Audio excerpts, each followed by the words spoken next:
Hello, BookTube. I decided to make a video. It is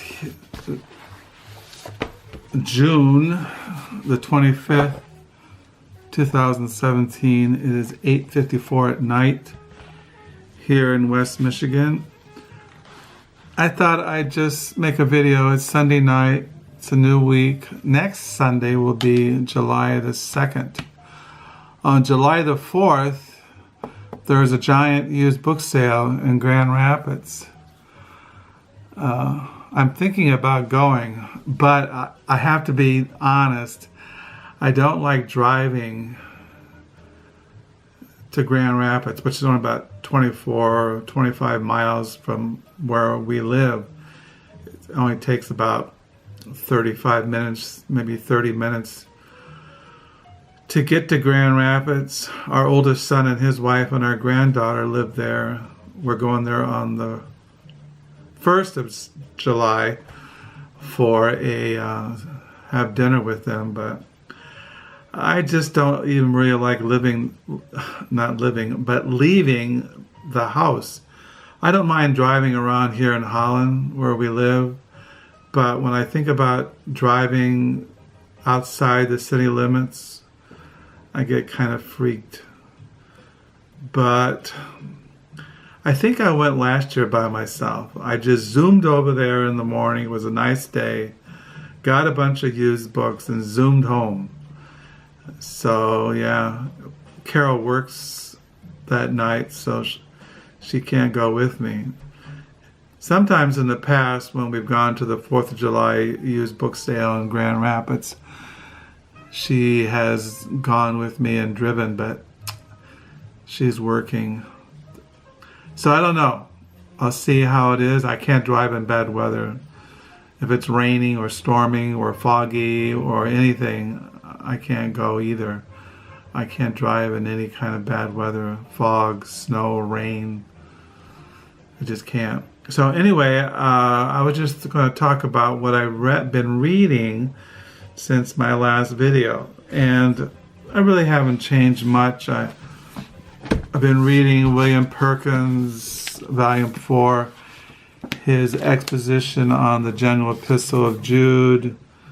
I'm getting to the end. I've read 213 pages. The exposition is 265 pages.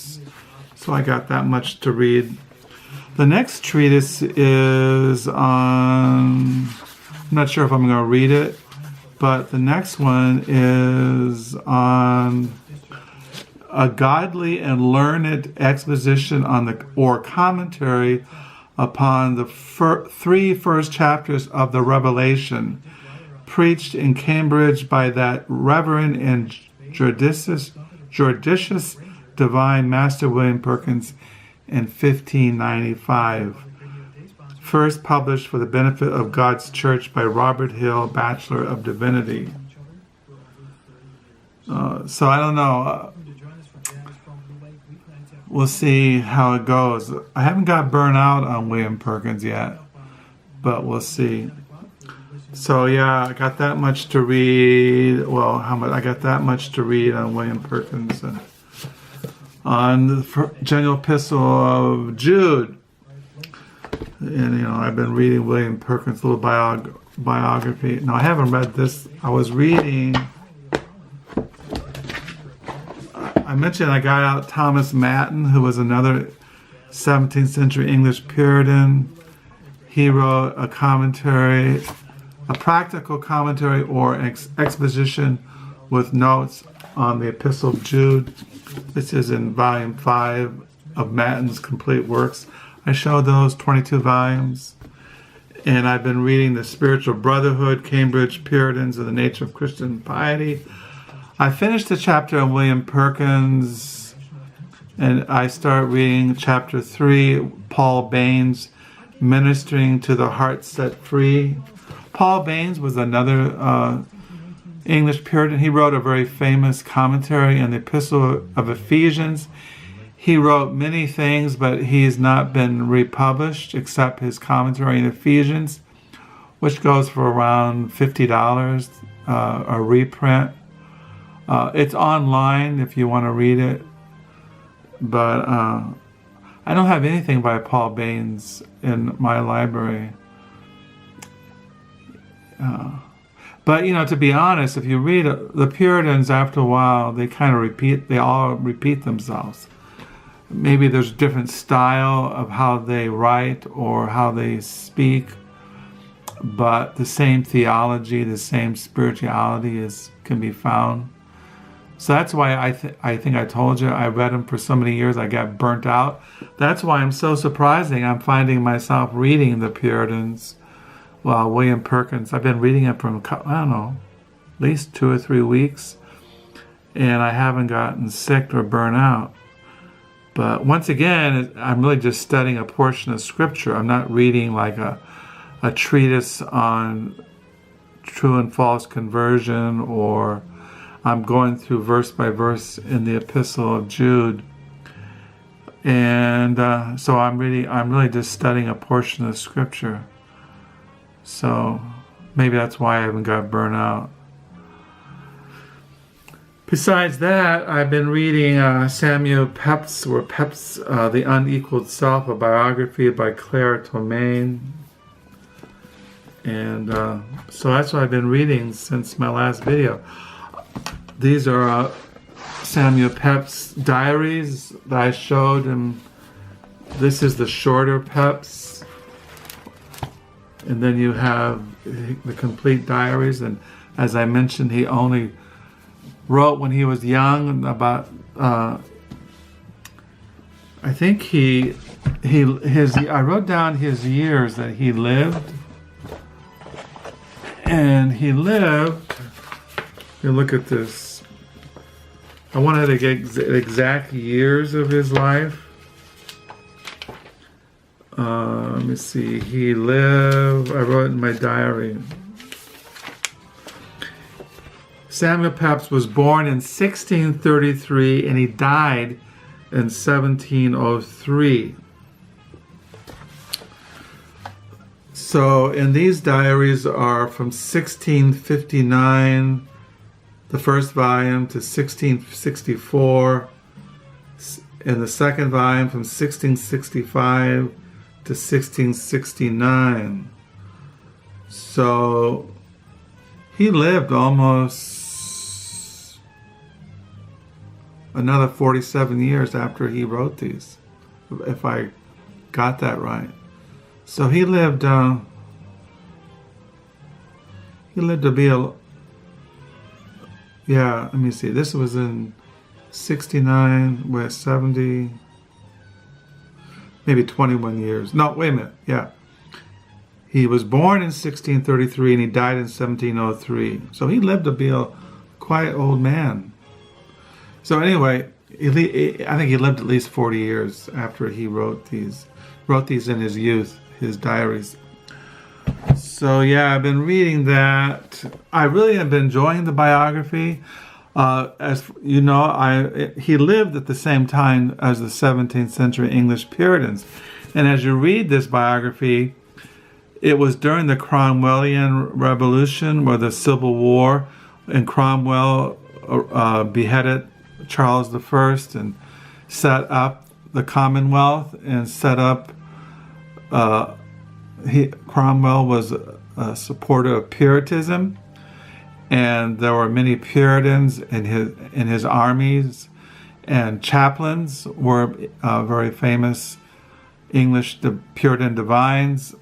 So I've read a lot about that time period, the 17th century, and that's why before I was reading Samuel Pepys, I think I mentioned in my past videos I was reading this last year, this biography by John Aubrey, My Own Life, by Ruth Scurr.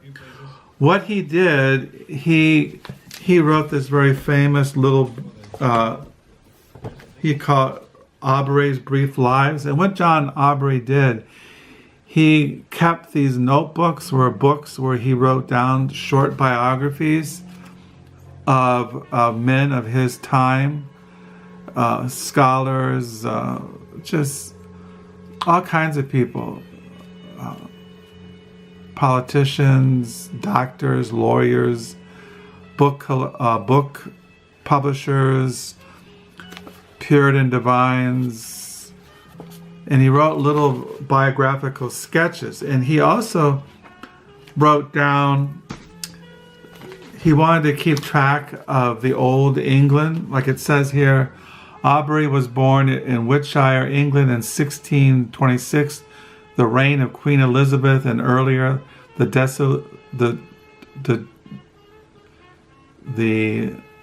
dissolution of the monasteries were not far distant in memory.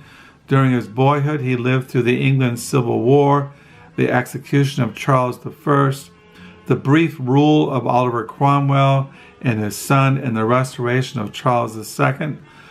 Experiencing these constitutional crises and regime changes, Aubrey was impassioned by the preservation of traces of ancient Britain, of English monuments, manor houses, monasteries, abbeys, and churches.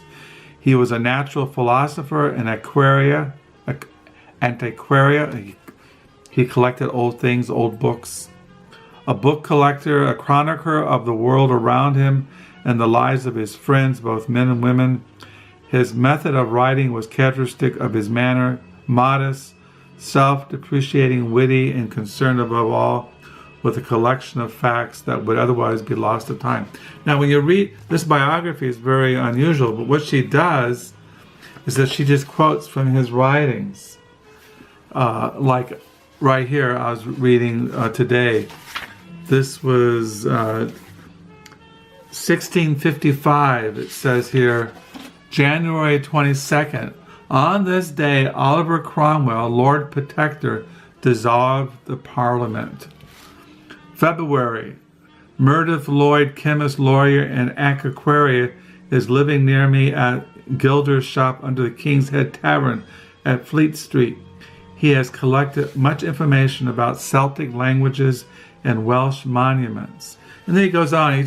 So what she does, Ruth, she goes to his notebooks and his writings and writes out and takes certain things and gives you a glimpses into his life, the life of that time period. And there's illustrations in here. I was reading this, I don't know, I can't remember, but I also, if you read this one, Aubrey's Brief Lives, it has in it, there's a picture of him. There's a good little bio, the life and times of John Aubrey, which covers the same time period as Samuel Pepys. And also, I had been reading last year Brothers of the Quill, Oliver Goldsmith, and Grub Street. Now, I wrote down here, Oliver Goldsmith lived from 1728 to 1774. So this is right after the time period of Samuel Pepys. So I really enjoyed reading this. I haven't finished it. I really enjoyed this when I was reading it. I don't know why I didn't finish it, but I really recommend this. And of course, I picked up Francis Bacon at the Friends of the Library used book sale. He lived from 1561 to 1626. So I can read this, and once again, you get a history of Great Britain, of London, of English life in the 16th and 17th century. Also, I was reading this novel a while back, John Saturn's Feast by Lawrence Norfolk. This is historical fiction which takes place during the time of the Cromwellian Revolution. The story and the background of this novel, those events in England are taking place. I was reading this. And I was going to start reading this year, Jonathan Swift, The Reluctant Rebel. He was a famous English writer. He lived from 1667 and he died in 1745. So the point I'm saying, of course, I have this biography of Oliver Cromwell and the rule of the Puritans in England. Oliver Cromwell was born in 1599 and he died in 1658. So I'm saying I'm always immersing myself in 16th and 17th century English history. And so everything all kind of overlaps, everything kind of connects. That's all I'm saying, is that I was reading this, and I'm reading this now, and I was reading this, and I was reading I've read Oliver Cromwell's life. I want to get into Jonathan Swift. I was reading this historical fiction. I got this life of Francis Bacon, and I was reading Brothers of the Quill, Oliver Goldsmith in Grub Street, Norma, Clarke. So I'm always kind of, in that time period. And that's why I can read a part and I can put it down, because I'm always reading around the same material, the same people or events or what is going on, and because the Puritans lived at that time. John Owen, Richard Baxter, Thomas Manton, Thomas Goodwin. I've read their biographies. I know about their lives. And I studied them when I was in Bible college and seminary. I had classes on the English Reformation. I took classes on Puritan theology. I've been reading the Puritans for, forever. I just was reading this little biography on William Perkins. So that's all I'm saying, is that I'm always immersing myself in these kinds of the lives of these men and women, their theology, historic events. Like, for example, during Samuel Pepys' time, you have the Great London Fire, you had plagues, you had civil war, you had the beheading of Charles I, and the death of Cromwell, and the restoration of Charles II, and you had the rise of English Puritanism, and then you go into the 18th century and the rise of the Enlightenment and deism and all these philosophical movements, along with in the 17th century you get into the great revivals in England under John and Charles Wesley and George Whitefield, and the rise of the evangelical movement in the 18th century. And all these things are going on. Especially, we haven't touched what was going on in America in the 17th century and the 18th century, as far as the spread of the gospel and of Christianity. Of course, we know that we have the New England Puritans and the Pilgrims. We all think about that at Thanksgiving. Things like this. So everything kind of just all goes together. That's all I'm saying. And that's why I like reading all this stuff, because I like that time period. And so I just thought I'd share that tonight. So that's about it. Tomorrow is a Monday, a new week. I don't have anything planned. So I hope you have a new good week coming up. I hope you had a good weekend. And yeah, until next time, I'll sign off. Bye.